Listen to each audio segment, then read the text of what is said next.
आज हम भारत के संविधान हमारे कॉन्स्टिट्यूशन पर एक गहरी नजर डालने वाले हैं। नमस्कार। जी हाँ, संविधान जो हमारे देश की नींव है। बिल्कुल।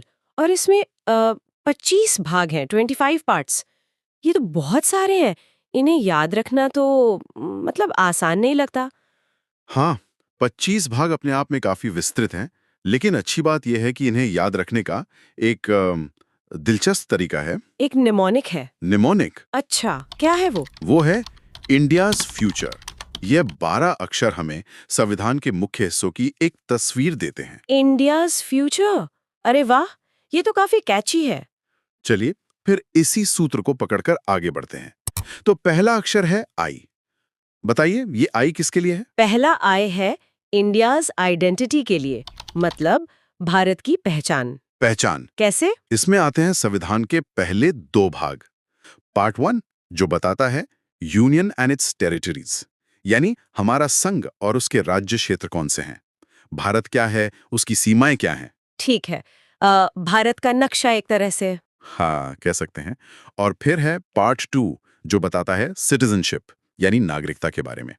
कौन इस देश का नागरिक है, कैसे नागरिकता मिलती है या जा सकती है। अच्छा, तो पहला आए हो गया देश और उसके नागरिक, यानी पहचान। हम्म, पार्ट 1 एंड 2। हम्म, समझ गई। बिल्कुल, ये एकदम फाउंडेशनल चीजें हैं। सही कहा। अब आते हैं अगले अक्षर एन पर। इंडियाज में एन, ये क्या दर्शाता है? एन है नेचुरल राइट्स एंड ड्यूटीज के लिए, नैसर्गिक अधिकार और कर्तव्य। ये बहुत ही महत्वपूर्ण हिस्सा है संविधान का। अधिकार और कर्तव्य दोनों। कौन कौन से पार्ट्स है इसमें? इसमें 3 प्रमुख भाग आते हैं। सबसे पहले पार्ट 3 जो हमारे फंडामेंटल राइट्स यानी मौलिक अधिकारों की गारंटी देता है। फंडामेंटल राइट्स, जैसे समानता का अधिकार, बोलने की आजादी। जी हाँ, बिल्कुल। Right to equality, right to freedom, शोषण के विरुद्ध अधिकार, धार्मिक स्वतंत्रता, ये सब। ये वो अधिकार हैं जो हर नागरिक को मिले हैं और जिन्हें सामान्य परिस्थितियों में छीना नहीं जा सकता। बहुत जरूरी। और पार्ट 3 के बाद? फिर आता है part 4 directive principles of state policy, DSP. राज्य नीति के निर्देशक सिद्धांत। Directive principles. ये क्या होते हैं? क्या ये भी राइट्स की तरह है? ये राइट्स की तरह एनफोर्सेबल नहीं है, मतलब आप इन्हें लेकर कोर्ट नहीं जा सकते। पर ये सरकारों के लिए एक तरह के निर्देश हैं कि कानून और नीतियां बनाते समय किन आदर्शों का ध्यान रखना चाहिए, जैसे समान काम के लिए समान वेतन, पर्यावरण की रक्षा, ग्राम पंचायतों का संगठन। अच्छा, तो ये सरकारों के लिए एक गाइडलाइन की तरह है। ठीक है। और तीसरा भाग कौन सा था एन में? वो है पार्ट 4A फंडामेंटल ड्यूटीज, मौलिक कर्तव्य। ये बाद में जोड़ा गया था। कर्तव्य जैसे? जैसे संविधान का पालन करना, राष्ट्रीय ध्वज और राष्ट्रगान का आदर करना, देश की संप्रभुता, एकता और अखंडता की रक्षा करना, भाईचारे को बढ़ावा देना, सार्वजनिक संपत्ति को सुरक्षित रखना। तो जहां पार्ट 3 अधिकार देता है, पार्ट 4A नागरिकों की जिम्मेदारियां बताता है। तो एन में अधिकार भी, सरकारों के लिए निर्देश भी और नागरिकों के कर्तव्य भी। पार्ट 3, 4 और 4A पूरा संतुलन। बहुत खूब। चलिए आगे बढ़ते हैं। इंडिया के एस में डी। डी का क्या मतलब है? डी खड़ा है डेमोक्रेटिक फ्रेमवर्क के लिए, लोकतांत्रिक ढांचा, मतलब हमारा शासन तंत्र कैसे काम करता है। अच्छा, इसमें सरकारों की बात होगी फिर? हाँ, बिल्कुल। इसमें 2 मुख्य भाग हैं। पार्ट 5 है द यूनियन, यानी संघ सरकार के बारे में। इसमें राष्ट्रपति, उपराष्ट्रपति, प्रधानमंत्री, मंत्रिपरिषद, संसद, Lok Sabha, Rajya Sabha, supreme court, CAG, इन सब के बारे में प्रावधान है। यानी पूरी केंद्र सरकार का स्ट्रक्चर और कामकाज। सही। और फिर है पार्ट 6 द स्टेट्स, यानी राज्य सरकारें। इसमें राज्यों के राज्यपाल, मुख्यमंत्री, राज्य विधानमंडल, विधानसभा, विधान परिषद, हाई कोर्ट्स, अधीनस्थ न्यायालय, इन सब का वर्णन है। अच्छा, तो डी यानी डेमोक्रेटिक फ्रेमवर्क में पार्ट 5 केंद्र सरकार और पार्ट 6 राज्य सरकार। ये हमारे फेडरल स्ट्रक्चर को दिखाता है। बिल्कुल। शक्तियों का विभाजन केंद्र और राज्यों के बीच। ठीक है। अब निमोनिक में फिर से आई आता है, INDS का आई। ये दूसरा आई किसके लिए है? ये आई है इंडिपेंडेंट टेरिटरीज के लिए, पर यहाँ मतलब है यूनियन टेरिटरीज, केंद्र शासित प्रदेश। Union territories? हाँ, इसके लिए पार्ट 8 इसमें बताया गया है कि यूनियन टेरिटरीज का प्रशासन कैसे चलेगा। ये वो क्षेत्र हैं जो सीधे केंद्र सरकार के अधीन होते हैं। जैसे दिल्ली, पुडुचेरी, अंडमान निकोबार, लद्दाख। जी हाँ, वही सब। इनका प्रशासन राज्यों से अलग होता है, ज्यादातर सीधे केंद्र के नियंत्रण में। तो ये दूसरा आई हुआ पार्ट 8 यूनियन टेरिटरीज। समझ गई। पहले आय ने देश और नागरिक बताया, पार्ट 1 और 2। दूसरे आय ने केंद्र शासित प्रदेश, पार्ट 8। ठीक है। अब आता है ए, INDS का ए। इसका क्या अर्थ है? ए का मतलब है आम आदमी का वर्नेंस, आम आदमी का शासन। ये लोकतंत्र को बिल्कुल जमीनी स्तर पर ले जाता है। जमीनी स्तर पर मतलब पंचायतें और नगर पालिकाएं? बिल्कुल सही। इसमें 3 भाग हैं। पार्ट 9 है द पंचायत्स, गांव में स्थानीय स्वशासन के लिए। 73rd अमेंडमेंट वाला। जी हाँ, वही। फिर है पार्ट 9A द म्युनिसिपैलिटीज, शहरों के लिए स्थानीय स्वशासन, जिसे 74th अमेंडमेंट से जोड़ा गया। नगर निगम, नगर पालिका परिषद, नगर पंचायतें, वो सब। हाँ जी। और तीसरा है part 9B the cooperative societies, सहकारी समितियां। ये भी स्थानीय स्तर पर आर्थिक और सामाजिक विकास का एक महत्वपूर्ण जरिया है। अच्छा, तो ए यानी आम आदमी गवर्नेंस में आ गए पार्ट 9 पंचायतें, पार्ट 9A नगर पालिकाएं और पार्ट 9B सहकारी समितियां। Grass root democracy. बिल्कुल, लोकतंत्र की जड़ें। बेहतरीन। अब इंडियाज का आखिरी अक्षर एस, ये किस बारे में है? एस है शेड्यूल्ड एरियाज एंड रिलेशंस के लिए, अनुसूचित क्षेत्र और संबंध। शेड्यूल्ड एरियाज मतलब आदिवासी इलाके? हाँ, इसमें पहला है part 10 the scheduled and tribal areas. ये उन क्षेत्रों के प्रशासन के बारे में विशेष प्रावधान करता है जहां अनुसूचित जनजातियां रहती हैं, ताकि उनके हितों की रक्षा हो सके। ठीक है, ये जरूरी है। और रिलेशंस, किस तरह के रिलेशंस? ये बहुत ही महत्वपूर्ण है। पार्ट 11 है relations between the union and the states, केंद्र राज्य संबंध। सेंटर स्टेट रिलेशंस, ये तो बहुत सुना है। इसमें क्या आता है? इसमें विधायी, लेजिस्लेटिव, प्रशासनिक, एडमिनिस्ट्रेटिव और वित्तीय संबंधों का पूरा ढांचा है। कौन किस विषय पे कानून बना सकता है, lists, union list, state list, concurrent list, प्रशासन कैसे चलेगा, टैक्स का बंटवारा कैसे होगा, ये सब इसमें तय किया गया है। अच्छा, तो ये संघवाद की रीढ़ है एक तरह से। पार्ट 10 शेड्यूल्ड ट्राइबल एरियाज और पार्ट 11 सेंटर स्टेट रिलेशंस। ये हुआ एस। जी। तो ये हो गया इंडियाज। अब आते हैं फ्यूचर पे। पहला अक्षर एफ। ये तो शायद आसान है, फाइनेंस। बिल्कुल सही पकड़ा। एफ है फाइनेंस, प्रॉपर्टी, कॉन्ट्रैक्ट्स और सूट्स के लिए। वित्त, संपत्ति, अनुबंध और वाद। इसमें आता है पार्ट 12। पार्ट 12, अच्छा। इसमें क्या क्या चीजें शामिल हैं? इसमें देश के फाइनेंस से जुड़ी सारी महत्वपूर्ण बातें हैं, जैसे टैक्स लगाना और इकट्ठा करना, भारत की संचित निधि, कंसोलिडेटेड फंड, आकस्मिकता निधि, कंटिंजेंसी फंड, लोक लेखा, पब्लिक अकाउंट, केंद्र और राज्यों के बीच राजस्व का वितरण, फाइनेंस कमीशन, वित्त आयोग का गठन, सरकारी उधार लेना, संपत्ति का अधिकार, जो अब मौलिक अधिकार नहीं पर कानूनी अधिकार है, अनुबंध और वाद। बाप रे, मतलब पैसे रुपए से जुड़ा सारा हिसाब किताब इसी में है। Part 12 finance. हाँ, देश चलाने के लिए ये सब बहुत जरूरी है। बिल्कुल। अब फ्यूचर में यूनियन सर्विसेज एंड ट्रिब्यूनल्स के लिए, संघ सेवाएं और न्यायाधिकरण। सर्विसेज मतलब सरकारी नौकरियां, IAS, IPS। हाँ, वही। पार्ट 14 है services under the union and the states. इसमें अखिल भारतीय सेवाएं, ऑल इंडिया सर्विसेज, केंद्रीय सेवाएं, सेंट्रल सर्विसेज, राज्य सेवाएं, स्टेट सर्विसेज, लोक सेवा आयोग, public service commissions, UPSC, state PSCs, इन सब के बारे में नियम है, जो सरकार का पूरा प्रशासनिक ढांचा चलाते हैं। जी।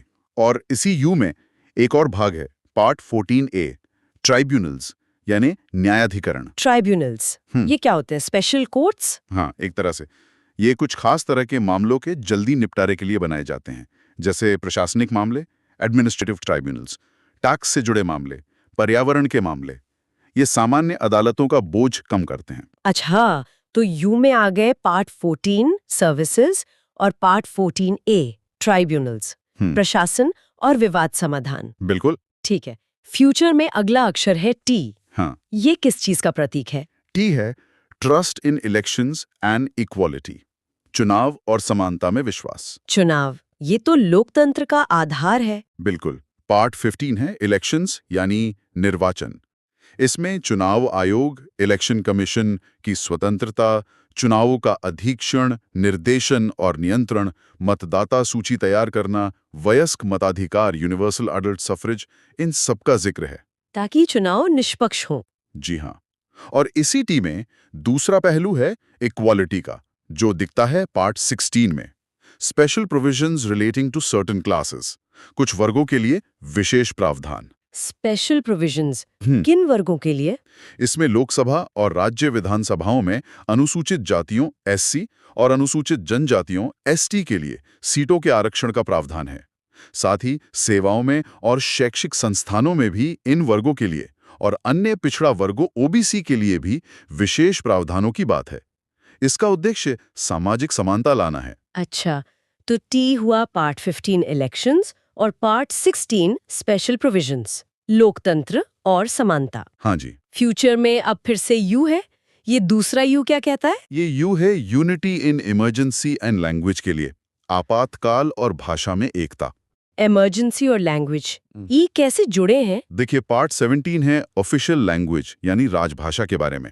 इसमें संघ की राजभाषा हिंदी, राज्यों की भाषाएं, सुप्रीम कोर्ट और हाई कोर्ट की भाषा और भाषाई अल्पसंख्यकों के हितों की रक्षा की बात है। अनेक भाषाओं के बावजूद देश की एकता बनाए रखना। हाँ, भारत में तो इतनी भाषाएं हैं। तो पार्ट 17 ऑफिशियल लैंग्वेज, ठीक है। और इमरजेंसी? वो है पार्ट 18 इमरजेंसी प्रोविजंस, आपातकालीन प्रावधान। इसमें 3 तरह के आपातकाल का जिक्र है। राष्ट्रीय आपातकाल, नेशनल इमरजेंसी, युद्ध या भारी आक्रमण या सशस्त्र विद्रोह की स्थिति में, राज्यों में संवैधानिक तंत्र विफल होने पर राष्ट्रपति शासन, प्रेसिडेंट्स रूल, और वित्तीय आपातकाल, फाइनेंशियल इमरजेंसी। अच्छा, ये संकट के समय के लिए है। जी, इनका उद्देश्य देश की संप्रभुता, एकता, अखंडता और सुरक्षा को बनाए रखना है असाधारण परिस्थितियों में। तो ये यू हुआ पार्ट 17 लैंग्वेज और पार्ट 18 इमरजेंसी। संकट में एकता और भाषाओं का सम्मान, समझ गई। अब फ्यूचर में बचा आर और ई। आर किसके लिए है? आर है रिफॉर्म्स एंड चेंजेस के लिए, सुधार और परिवर्तन। सुधार, कैसे सुधार? इसमें है पार्ट 19 मिसलेनियस यानी विविध प्रावधान। इसमें कुछ ऐसी बातें हैं जो कहीं और फिट नहीं होती, जैसे राष्ट्रपति और राज्यपालों का संरक्षण, संसद और विधानमंडलों की कार्यवाही की रिपोर्टिंग का संरक्षण आदि। अच्छा, मिसलेनियस। और चेंजेस? चेंजेस का मतलब है संविधान में बदलाव। ये है part 20 amendment of the constitution, संविधान का संशोधन। ये वो प्रक्रिया बताता है जिसके जरिए संसद संविधान में बदलाव कर सकती है। यही वो चीज है जो संविधान को एक लिविंग डॉक्यूमेंट बनाती है। बिल्कुल सही। समय और जरूरतों के हिसाब से संविधान को बदला जा सकता है इसी पार्ट 20 के तहत। तो आर हो गया पार्ट 19 मिसलेनियस और पार्ट 20 अमेंडमेंट, परिवर्तन की गुंजाइश। जी, और अब निमोनिक का बिल्कुल आखिरी अक्षर ई, फ्यूचर का ई, ये क्या है? ई है एंड एंड एक्सेप्शंस के लिए, अंत और अपवाद। अंत और अपवाद। हाँ, इसमें है part 21 temporary, transitional and special provisions, अस्थाई, संक्रमणकालीन और विशेष उपबंध। इसमें कुछ राज्यों के लिए विशेष प्रावधान हैं, जैसे पहले जम्मू कश्मीर के लिए था, या नागालैंड, असम, मणिपुर आदि के लिए, और कुछ अस्थायी नियम जो संविधान लागू होते समय जरूरी थे।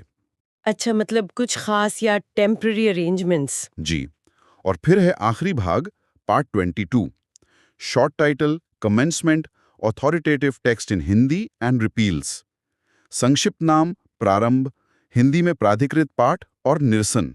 ये तो बिल्कुल आखिरी की बातें हुई। हाँ, इसमें संविधान का नाम, द कॉन्स्टिट्यूशन ऑफ इंडिया, ये कब लागू हुआ, 26 जनवरी 1950, इसका हिंदी अनुवाद भी प्राधिकृत माना जाएगा, और पुराने कानूनों का निरसन, जैसे गवर्नमेंट ऑफ इंडिया एक्ट 1935, ये सब बताया गया है।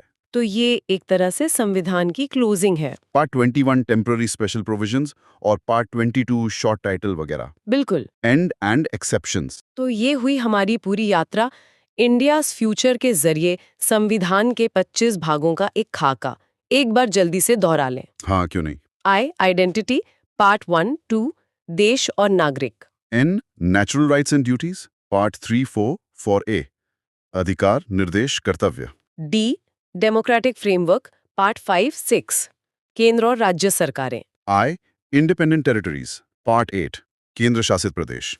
ए आम आदमी गवर्नेंस पार्ट 9, 9A, 9B, पंचायतें, नगरपालिकाएं, सहकारी समितियां. S. Scheduled Areas and Relations, Part 10, 11, अनुसूचित क्षेत्र और केंद्र राज्य संबंध. एफ फाइनेंस पार्ट 12, वित्त संपत्ति अनुबंध. U. Union Services and Tribunals, Part 14, 14A, लोक सेवाएं और न्यायाधिकरण. T trust in elections and equality part 15, 16, चुनाव और विशेष प्रावधान. U. Unity in Emergency and Language, Part 17, 18, राजभाषा और आपातकाल. Are reforms and changes part 19, 20, विविध और संशोधन. E. End and Exceptions, Part 21, 22, अस्थायी विशेष प्रावधान और अंतिम बातें.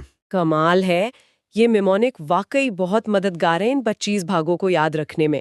जी हाँ, ये एक अच्छा फ्रेमवर्क देता है समझने के लिए कि संविधान में क्या-क्या है और कैसे ये सब मिलकर हमारे देश का आधार बनाते हैं. बिल्कुल. ये सिर्फ सेक्शंस नहीं है, ये हमारे राष्ट्र की आत्मा के अलग-अलग पहलू हैं. और जैसे आपने बताया पार्ट 20 के जरिए ये एक जीवित दस्तावेज भी है. हाँ, और यही बात इसे खास बनाती है. ये पत्थर की लकीर नहीं है. इसे भविष्य की जरूरतें देखकर बदला जा सकता है. तो ये सोचने वाली बात है कि आने वाली पीढ़ियां इस फ्यूचर को यानी हमारे संविधान के भविष्य को कैसे देखती हैं. क्या इसमें जोड़ना या बदलना चाहेंगी? ये एक बहुत गहरा और जरूरी सवाल है जिस पर हम सबको विचार करना चाहिए. सचमुच इस बेहद जानकारी भरी और दिलचस्प चर्चा के लिए आपका बहुत बहुत धन्यवाद. मुझे भी बात करके बहुत अच्छा लगा. धन्यवाद. हेलो, आई होप आप लोगों को ये लेक्चर पसंद आया हो। बट अगर आपने ये पॉडकास्ट को ध्यान से सुना है तो कुछ 2 चीज़ें इसमें मिसिंग है, और अगर आप पहचान गए हो तो प्लीज़ कमेंट सेक्शन में बताओ। सबसे पहला क्या मिसिंग है इसमें, पार्ट 7। पार्ट 7 क्यों मिसिंग है? क्योंकि पार्ट 7 रिपीट हो चुका है, इसलिए इस निमोनिक में वो हमने नहीं डाला। और फिर दूसरा है पार्ट 12। पार्ट 12 किससे रिलेटेड है? फाइनेंशियल मैटर, फाइनेंस से रिलेटेड है, और डायरेक्ट उसके बाद यू आता है।